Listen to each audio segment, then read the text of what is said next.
into the mainstream?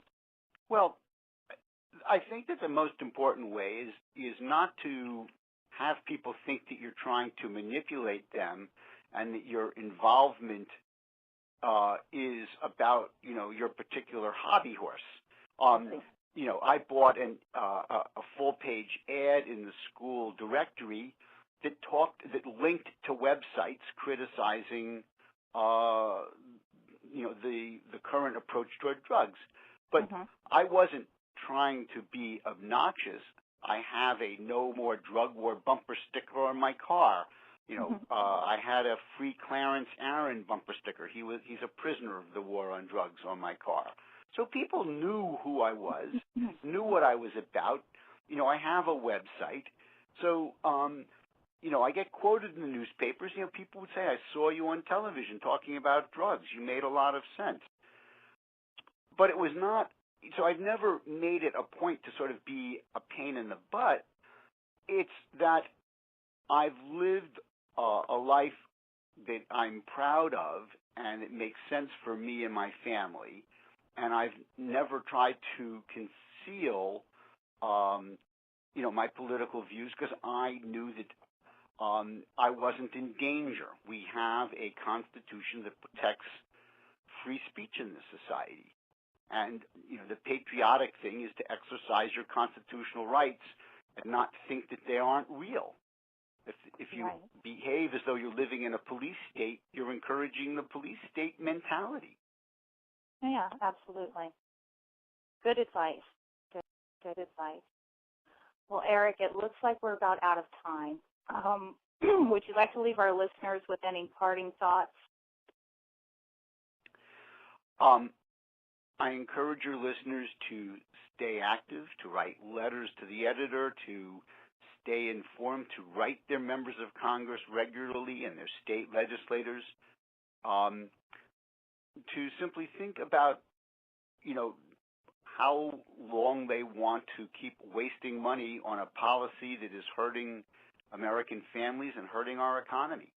And when you recognize that we are on the right side of the issue and it's our patriotic opportunity, if not obligation, to do this work, feel very comfortable in doing it and not to ever feel ashamed of having an opinion.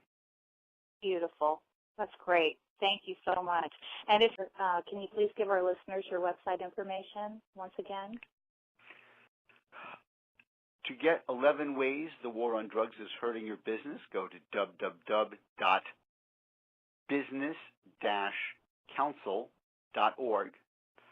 My website is www.criminaljusticepolicy.org.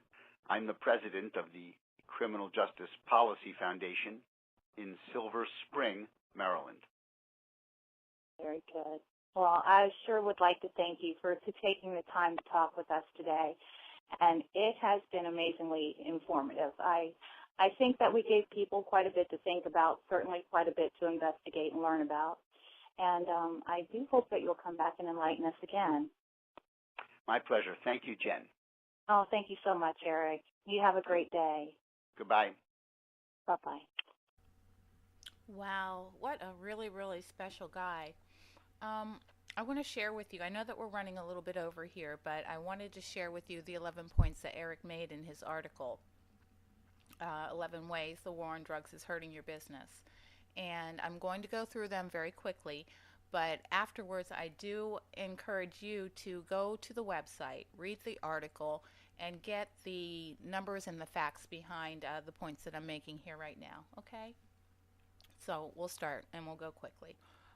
Number one, you have fewer customers because the war on drugs reduces purchasing power. Your potential customers can't buy your products because the war on drugs has deprived them of credit. Fewer customers walk by your door due to drug prohibition crime. I would imagine, especially in more depressed areas. 4, your overhead is higher because insurance premiums and security cost more.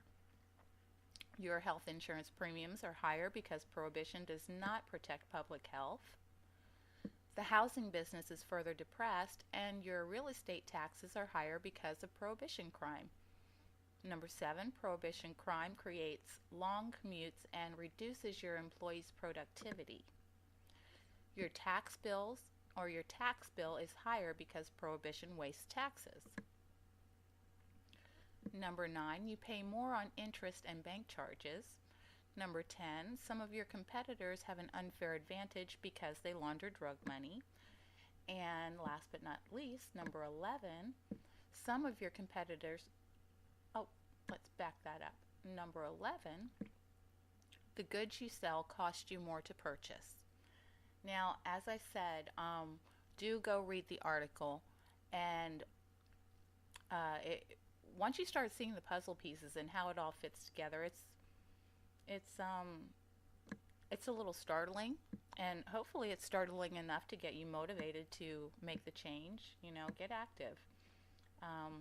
The drug prohibition has serious unanticipated consequences, which you can see from so many different angles. And I encourage you to take a look at all of them and then ask yourself why it is the way it is. And then ask yourself what you can do to change it. So we're going to go ahead and close the show for now. I thank everyone for listening, and I thank Eric for being here. And I will be right back with you on the Activist Corner.